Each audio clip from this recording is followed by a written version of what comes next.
Saya lanjutkan, saya akan langsung ke Bang Leopold Sudaryono. Bang Leopold, ada 40-an adegan dalam rekonstruksi ulang pada hari ini dan ada sanggahan antara masing-masing kuasa hukum dari tersangka, terutama dalam kalimat pengucapan free kick. Apa yang Anda lihat dari rekonstruksi hari ini untuk mengungkap kasus penganiayaan terhadap David Ozora? Ya, terima kasih Mas Reinhardt. Saya kira sangat wajar ya kalau kemudian masing-masing pihak tersangka kemudian mencoba memperlihatkan sisi yang meringankan dari apa yang dilakukan dalam tindakan itu. Tapi menurut saya kalau melihat keseluruhan rekonstruksi, ini perbedaannya sifatnya sangat gradasi ya, gradasinya sangat tipis dan bahkan saat kita pun berada di lokasi kejahatan dan tidak melakukan banyak hal, itu implikasinya cukup serius. Jadi menurut saya tentu jelas kalau kita bicara tingkat kebersalahan pelaku utamanya saudara Mario, kemudian menanggung tanggung jawab terbesar, tapi kemudian pihak-pihak yang berada di lokasi, sekitar lokasi, itu juga punya tingkat kebersalahan yang juga cukup signifikan, walaupun gradasinya mungkin berbeda-beda, dan ini yang berusaha ditunjukkan oleh pengacara masing-masing. Tapi menurut saya jerat pidana yang ada itu sudah cukup jelas, dan ini diperkuat dengan proses rekonstruksi itu, Mas Reinhardt. Oke, tapi tadi Bang Happy menegaskan bahwa kliennya tidak melakukan provokasi. Perannya hanya sebatas kemudian diminta untuk merekam. Kira-kira begitu. Nah, ini signifikan atau tidak sebetulnya? Kalau menurut saya cukup signifikan ya, berada pada lokasi dan membiarkan terjadi tindakan penganiayaan atau percobaan pembunuhan, tergantung nanti apa yang akan didakwakan. Oke. Dan rekonstruksi hari ini menurut Anda sudah cukup jelas menggambarkan bagaimana penganiayaan terhadap David itu dilakukan atau masih perlu menurut Anda pendalaman kembali? Menurut saya cukup jelas, cukup bukti-bukti yang dibutuhkan oleh penyidik dan kemudian juga nanti oleh penuntut untuk menentukan bahwa unsur-unsur dari pasal pidana itu sudah dipenuhi. Hmm. Oke, saya ke Bang Rustam. Soal signifikan atau tidaknya pelaku-pelaku lain menurut keluarga, apa yang keluarga inginkan dalam proses hukum ini setelah rekonstruksi dan kalau kita bicara soal keadilan bagi David Ozora? Yang pasti memang kami dari pihak keluarga ini sudah serahkan sepenuhnya ke LBH jadi terkait yang dituntut dan lain-lainnya kami sepenuhnya serahkan ke LBH. Oke, kalau proses hukum kemudian ke LBH Ansor. Tapi sekali lagi dari rekonstruksi hari ini tidak ada catatan khusus dari pihak keluarga, dari orang tua mungkin sudah sesuai, sudah sepenuhnya menggambarkan peristiwa penganiayaan.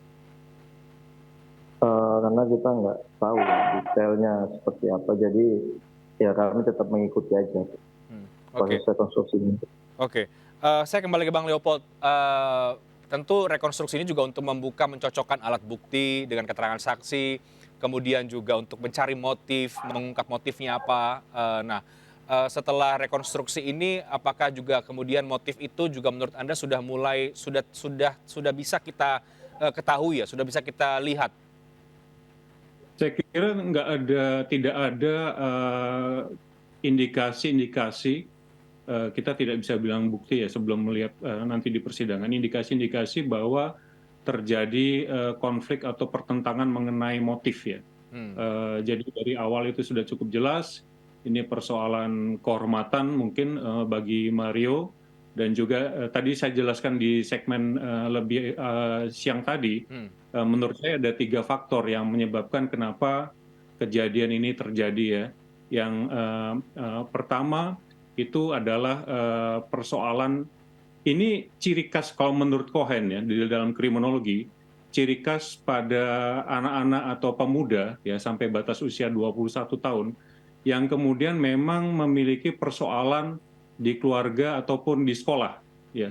Dan ini bisa dilihat pada pihak-pihak tersangka yang terlibat ya. Kecenderungannya mereka kemudian adalah menentang norma dan kemudian mudah mengadopsi cara-cara kekerasan atau cara-cara yang ditolak oleh norma sosial. Ini yang disebut dengan adolescent rebellion. Dan ini bukan hanya pada kasus Mario, kalau Bung Reinhardt lihat kasus Klitih atau banyak kejahatan remaja lainnya yang terjadi, kekejaman atau kekejian yang dilakukan itu merupakan bentuk kompensasi atau perlawanan terhadap kegagalan mereka dalam, saya tidak tahu, keluarga atau mungkin pendidikan atau aspek-aspek lain yang kemudian dikompensasikan ke sana. Lalu yang kedua, ini adalah soal faktor kuasa. Ini bukan kasus pertama kali. Kalau ini terjadi di tahun 80 ya, seperti misalnya tahun 70-an kasus Sum Kuning, kalau Mas Reinhardt ingat, Ya. ya, itu ada anak yang dibesarkan secara dalam kekuasaan dalam satu sosial tertentu, tidak semua anak tapi sebagian, kemudian mendapatkan nilai atau pemahaman bahwa kekuasaan atau status sosial yang dimiliki keluarganya itu bisa memberikan semacam imunitas untuk melakukan hal-hal tertentu, seperti pada kasus Sum Kuning itu. Dan ini yang kemudian menyebabkan ada ucapan bahwa saya nggak peduli kalaupun anak orang mati, karena ada semacam keyakinan atau selama ini dibesarkan dalam keyakinan bahwa money can buy your way out, ya. Uang atau kekuasaan mungkin bisa menyelamatkan kita dalam persoalan hukum. Kemudian faktor yang ketiga adalah sampai usia 21 tahun prelup kita, sisi otak yang mengatur mengenai risiko memang belum sepenuhnya berkembang. Itu sebabnya banyak atlet-atlet pembalap prestasinya luar biasa sampai usia 21 tahun karena kemudian berani mengambil risiko yang sebenarnya sangat membahayakan, ya. Dan ini yang menurut saya juga mungkin terjadi pada Mario, sehingga kemudian tidak berpikir jernih secara baik bahwa apa yang dilakukan itu kemudian punya konsekuensi yang sangat serius pada hidup atau nyawa seseorang. Oke, bagaimana dengan dua yang lainnya, yang pelaku anak dan juga Shane? Saya kira dua-duanya ini merupakan, kalau kita bicara patron dan klien, ya, patronnya ini adalah Mario yang kemudian dalam kedudukan yang lebih berkuasa itu memiliki pengaruh yang besar terhadap dua rekan-rekannya. Jadi mereka punya kecenderungan untuk mengikuti, dan ini juga kasus yang sama saya kira pada kasus mirip ya, pada kasus Sambo atau kasus-kasus lain di mana kemudian tindakan kejahatan dilakukan secara berkelompok. Ada satu yang menjadi patron, yang menjadi pemimpin karena kekuasaannya. Oke, jadi menurut Anda sulit bagi para tersangka ini untuk lepas dari jerat pidana? Saya kira tetap kena, akan tetap kena. Kalau kita bicara soal nanti pembuktian dan pendakwaannya akan tetap kena. Oke, Bang Dolfi, tanggapan Anda bagaimana? Akan tetap kena jerat pidana, agak sulit untuk bisa keluar dari situ? Iya, dari awal kan selalu disampaikan oleh kami sebagai kuasa hukum bahwa klien kami kan mengaku bahwa bersalah dan menyesal atas perbuatannya. Namun di sini kan perlu kami luruskan, selama ini kan yang beredar bahwa usia dari klien kami itu 20 tahun. Padahal saat ini klien kami masih berusia 19 tahun. Namun yang terpenting di sini adalah perlu kami sampaikan juga, jadi setiap kali kami bertemu dengan klien kami selalu bertanya keadaan daripada korban, menanyakan bagaimana kondisi korban saat ini. Karena beliau selalu menyampaikan, ingin menyampaikan permohonan maaf kepada korban dan kepada keluarga korban. Jadi itu. Oke, jadi permintaan maaf itu sebetulnya ingin disampaikan ya, Bang Dolfi? Iya betul. Iya betul.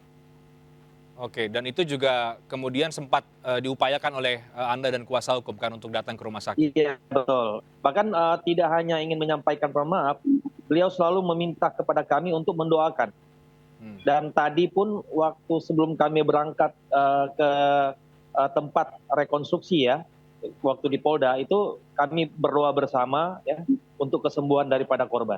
Oke, Bang Rustam ada tanggapan, ada niat baik tampaknya yang tadi disampaikan oleh Bang Dolfi untuk kemudian mendoakan dan juga meminta maaf kepada David? Jadi alhamdulillah karena kasus ini banyak ya menjadi perhatian publik. Jadi memang banyak yang mendoakan kesembuhan David. Siapapun yang pasti melihat video itu pasti akan mengutuk pelakunya. Sejak awal memang saya sudah diberitahu juga bahwa sudah ada keluarga yang datang meminta maaf dan melalui sosial media ayahnya David juga dia sudah jelas menyampaikan maaf, tapi kita sekali lagi tegas bahwa proses hukumnya harus berjalan. Oke. Jadi yang jadi prioritas sekarang adalah kesembuhan dan proses hukum tetap berjalan. Itu dulu ya, Bang Rustam. Ya. Oke, saya ke Bang Happy. Tadi analisisnya dari Bang Leopold adalah klien Anda meskipun hanya merekam tadi, ini cukup signifikan perannya dan agak sulit untuk kemudian bebas dari jerat pidana. Apa tanggapan Anda, Bang? Jadi kami perlu memberikan catatan bahwa soal pembiaran itu tadi juga di dalam reka ulang bahwa klien kami pada saat mau dilakukan lagi pemukulan di reka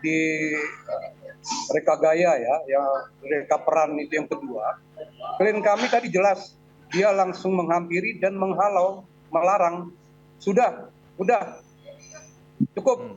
Dia tadi mengatakan itu tadi kepada Mario, maka selesailah kejadian itu. Jadi ini catatan saya soal pembiaran. Terus yang berikutnya adalah bahwa tadi klien kami, orang tua klien kami juga tadi ikut ke lapangan. Pada saat menyaksikan, ya dia juga terenyuh dan dia juga sampai nangis melihat ke adegan itu. Apalagi dia sampai dengan kejadian itu anaknya juga seperti ini. Tadi dia juga mengatakan simpati, empati. Dan ini juga soal empati dan simpati juga klien kami sudah kami dampingi, kami juga sudah datang ke Rumah Sakit Mayapada untuk ketemu, untuk mendoakan supaya DO David itu segera pulih.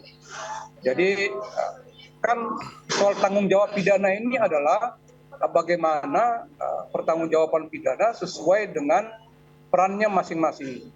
Dan semula klien kami kan dipersangkakan itu adalah pasal pembiaran 76C dan akhirnya yang sekarang sudah kita tahu bahwa klien kami juga dipersangkakan pasal 355, 354 dan 353 yang kami juga sebagai kuasa hukum juga keberatan juga atas sama dipersamakan dengan tersangka yang lain. Jadi itu catatan kami. Jadi kami juga berempati. Tadi juga orang tua klien kami kembali kami katakan bahwa dia tetap mendoakan. Tadi juga di beberapa media tadi mewawancara orang tua klien kami dan dia juga tidak sangka perbuatan ini, tidak sangka kejadian ini seperti ini dengan dia lihat tadi reka peristiwa tadi, reka ulang tadi. Oke, begitu, Bang Dolfi. Mas Reinhardt. Ya, Bang Dolfi tadi Anda tegaskan, Anda klarifikasi bahwa usia MDS ya, klien Anda itu bukan 20 tahun, 19 tahun.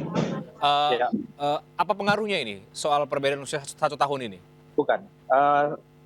Bukan soal pengaruh tidak pengaruh. Ini saya cuma meluruskan aja karena selama ini kan di media selalu menyampaikan seperti itu. Nah, jadi perlu kami tegaskan lagi, kalau persoalan hukum kan memang klien kami sudah mengakui bersalah. Ya. Jadi dan siap bertanggung jawab secara hukum. Jadi kalau persoalan hukum biarlah terus berjalan. Saat ini kan pihak kepolisian juga terus bekerja agar supaya menuntaskan kasus ini sampai terang benderang. Namun dalam hal ini kan yang selalu kami sampaikan adalah yang penting adalah kesembuhan daripada korban, yaitu Adinda David. Itu yang paling penting bagi kami. Ya, Bang Leopold, tadi ditegaskan oleh Kombes Hengki ya, Dirkrimum Polda Metro bahwa ada niat untuk menganiaya dari pelaku. Kemudian ada 2 kalimat ya, tadi juga Anda sudah sebut satu, saya tidak takut anak orang mati ya, kurang lebih begitu. Kemudian yang kedua adalah free kick. Tadi yang free kick ini menjadi perdebatan dengan kuasa hukum Shane dan juga Mario tentang siapa yang menyebutkan. Seberapa penting 2 kalimat ini sebetulnya dalam proses hukum ini? Saya kira itu cukup penting karena kemudian akan membuktikan unsur-unsur dengan sengaja, intent, dan kemudian jika ada bukti-bukti terjadi perencanaan, itu juga akan menunjukkan bahwa ada niat dan ada tujuan ingin menghilangkan nyawa ya. Dan ini tergantung, saya belum tahu nanti pasal apa yang akan dipersangkakan. Tapi dua kalimat itu cukup signifikan sebagai bukti yang mendukung. Oke, kalau menurut Anda pasal yang kemudian dipersangkakan apa yang paling pas, samakah semuanya atau berbeda? Karena kemudian tadi di awal Bang Happy juga tegaskan di awal kliennya disebut pasalnya pembiaran kan? Kalau terkait Mario ya, Mario saya kira ada dua skenario. Yang pertama hanya sekedar dengan 76C ya, Undang-Undang Perlindungan Anak dan kemudian penganiayaan. Tapi juga skenario kedua adalah pembunuhan berencana, percobaan pembunuhan berencana. Jadi ini tergantung arah dari penyidikan lebih lanjut seperti apa. Nah, nanti bagi tersangka-tersangka lain itu pasalnya akan mengikuti pada pembiaran. Tadi dari saudara penasihat hukum menyatakan bahwa pasal pembiaran itu gugur karena kemudian tersangka itu menyatakan berhenti, sudah cukup. Tapi itu kan terjadi pada waktu kesekian setelah sejak awal terjadi tindakan penganiayaan. Jadi menurut saya, dan ini memang tugas penasihat hukum untuk kemudian secara profesional mencoba mencari fakta-fakta yang meringankan. Tapi menurut saya dan kemungkinan penyidik dan juga majelis tidak bisa mengabaikan bahwa dari sejak awal ya sampai kemudian saat bertemu dan terjadi mulai penganiayaan itu keterlibatan pihak-pihak penting untuk kemudian dicatat dan masuk pada pembiaran. Jadi pembiarannya itu mungkin berhenti sampai pada detik kesekian, tapi sebelum itu kan juga memenuhi kualifikasi. Oke. Jadi tidak bisa diabaikan sama sekali. Ya, Bang Happy, tanggapan Anda Bang terakhir singkat.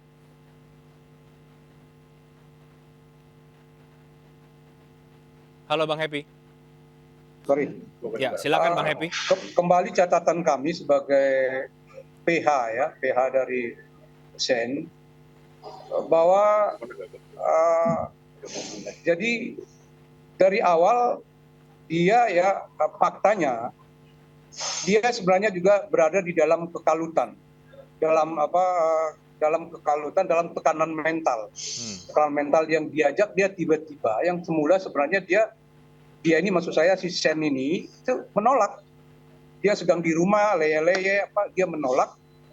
Dia diajak juga ya yang tidak ada unsur kesengajaan dan ketahuan dia tentang yang akan kemana. Itu dia pertama sekali dia bilang, ayo Sen, kita ke Lebak Bulus. Tahu-tahu dia dibawa kepada ke lokasi itu, ke lokasi yang TKP itu. Di dalam itu memang mengapa itu yang kami tanyakan kepada klien kami Sen. Kenapa kamu langsung tidak mau? Itu juga ditanyakan dalam BAP. Kamu tidak mau? Mengapa kamu mau mengikuti? Mengapa mengikuti? Mau disuruh merekam dengan HP-nya saya. Dia bilang dia pada saat itu berada dalam suatu tekanan karena sudah lama dia sebenarnya tidak ada niat mau pergi, tapi entah kenapa karena dia selama ini juga dalam pergaulan setelah dia berkenalan dengan Mario, Mario itu banyak mengatakan hal-hal yang apa ya, saya nggak bisa membukakan di sini, nanti sudah masuk dalam pembelaan kami nanti itu Mas Reinhardt. Jadi banyak hal-hal yang dibawa, memang Mario ini dibawa, dia kan di atas status sosialnya juga beda dengan saya, dan dia berada dalam tekanan sosialnya dan juga tekanan finansial. Dan juga dia berada dalam tekanan, jadi dia ada apa sih istilahnya itu ya, ketaklukan mental dia. Mental dia. Jadi ketaklukan mental dia. Jadi itu makanya mengapa dia baru, tapi setelah kejadian dia lihat kejadiannya seperti itu, dia tersentak, baru dia menghalau. Melarang si Mario untuk melakukan. Baik, bisa kita tangkap maksudnya apa, Bang Happy, SP Sihombing, sampai kita nanti menunggu bagaimana kemudian perkembangan kasus berikutnya. Tapi terakhir singkat ke Bang Rustam, singkat saja, sekarang bagaimana kondisi David, kami ingin tahu juga Bang. Ini tadi barusan David dibawa untuk melakukan tes MRI lagi. Ini baru saja. Oke. Baru saja ini dibawa untuk melakukan tes MRI untuk memastikan bahwa otaknya tidak terjadi kerusakan pada otak dan tidak ada yang bermasalah dengan saraf. Oke. Baik, terlepas dari proses hukum yang sedang berjalan, kami tentu semuanya berdoa untuk kesembuhan David sekali lagi, Bang Rustam Hatala dan juga masyarakat di Indonesia. Tapi terima kasih banyak, kita akan lihat bagaimana kemudian ini akan terus bergulir kasus hukumnya dan kita akan kawal bersama. Terima kasih banyak Bang Rustam Hatala, Bang Ya, Dolfi, terima kasih. Bang Happy SP Terima kasih. Sihombing, Bang Leopold sudah bergabung. Selamat malam, sehat selalu. Selamat malam. Dan usai jeda kami akan segera kembali dengan informasi terutama mengenai LPSK yang mencabut perlindungan terhadap Eliezer. Tetap bersama kami di MNC News Prime.